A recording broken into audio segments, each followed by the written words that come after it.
अमिताभ बच्चन यांना रोजच्या रोज आपली पॅन्ट घालणं सुद्धा अवघड झालंय। वेग बिन्ना स्क्रीनवर फिट अँड फाईन पाहणाऱ्या आपल्या सर्वांना कदाचित हे ऐकून विश्वास बसणार नाही, पण 82 वर्षांच्या अमिताभ बच्चन यांच्यासोबत सध्या जे घडतंय ते ऐकून काहीसं दुःखही होईल आणि जीवनाचा खेळ काय असतो हेही कळेल। महानायक Amitabh Bachchan, super stylish Big B. एक काळ होता जेव्हा बच्चन यांनी मोठ्या पडद्यावर बेल बॉटम पॅन्ट घातली आणि 70च्या दशकात या पॅन्टच्या स्टाईलनं पुढे राडाच घातला।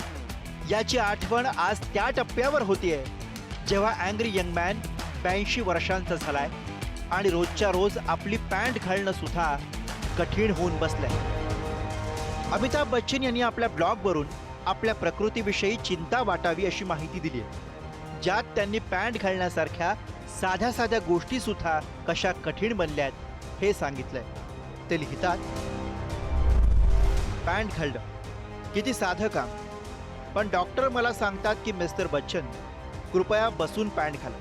पॅन्ट घालताना उभं राहण्याचा प्रयत्न करू नका, नाहीतर तुम्ही तोल गमावून पडू शकता। आणि आतल्या आत मी अविश्वासानं हसत होतो, पण जोपर्यंत मला हे कळलं नाही की ते अगदी बरोबर होतं।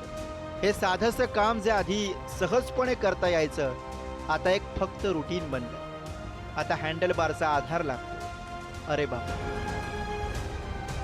हे लिहिणारा माणूस आपल्या सर्वांसाठी खरं तर महानायक आहे। 70च्या दशकातला अँग्री यंग मॅन आहे, जो 100 गुंडांना एकटा लोळवू शकतो, एकटा भिडू शकतो। अगदी 50-60तही बंदुकीनं धाड धाड गोळ्या झाडू शकतो। असा हिरो जेव्हा स्वतःविषयी हे इतकं सगळं हताश करणारं लिहितो, तेव्हा आपल्या हिरोचं म्हातारपण नाही म्हटलं तरी मनावर 2-4 सुरकुत्या देतच।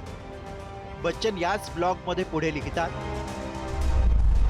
ज्या साध्या गोष्टी आधी सहजपणे करता यायच्या त्या आता कठीण झाल्या। जमिनीवर पडलेला कागद उचलण्यासाठी सुद्धा शरीराला तोल सांभाळावा लागतो। मेंदूला वाटतं की आपण अजूनही तरुण आहोत, पूर्वीसारखं धावू शकतो, पण शरीर मात्र अचानक ब्रेक लावल्यासारखं थांबतं। यामुळे अनेकदा धाडस दाखवल्यानंतर लगेचच समस्या जाणवते। वाढत्या वयावर कोणीही मात करू शकत नाही, हे एक दुर्दैवी पण अटळ सत्य आहे। यशस्वी आणि सन्माननीय कारकिर्दीनंतर आता शरीराच्या मर्यादा स्वीकारून बाजूला होण्याची तयारी करायला हवी। हे ऐकायला विचित्र वाटलं तरी ते जीवनाचं वास्तव। पडद्यावरच्या ज्या नायकाच्या संघर्षानं अनेकांना जगण्याची उमेद दिली, लढण्याचं बळ दिलं, जीवनाकडे बघण्याचा दृष्टिकोन दिला, त्या नायकानं पॅन्ट घालण्याच्या संघर्षापासून जीवनाच्या कलाटणीपर्यंत लिहावं म्हणजे नवा अग्निपथच, ज्यावर त्यांना केवळ संघर्ष करताना बघण्यावाचून पर्याय नसा। ब्युरो रिपोर्ट, पुढारी न्यूज।